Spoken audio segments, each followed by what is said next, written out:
So I have my piles of pre-cut tiles, and I had to let my tile adhesive sit for 10 minutes. My orange one there is the notched tile spreader. This one was cheap and totally fine. I found that my broad knife was just a little bit easier for me because I have small hands, and I just needed to go with what was comfortable for myself as an absolute beginner.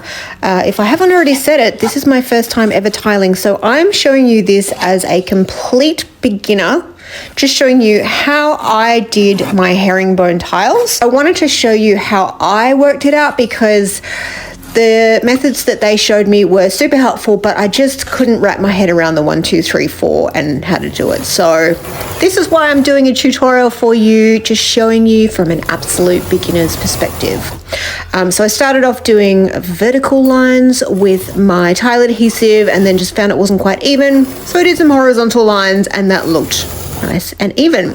Now I had to make sure I could still see that vertical line that I had drawn with my spirit level, and I laid my little tile first and just made sure that the point lined up perfectly with that vertical line, and then I could lay my next tile and then my corner tile. I added a couple of tile spaces and then just a little bit more of my tile adhesive so I could get this last tile of the 1, 2, 3, 4 on. And then I was able to place a few more of my number ones that were pre-cut going up the wall vertically and making sure I spaced in between.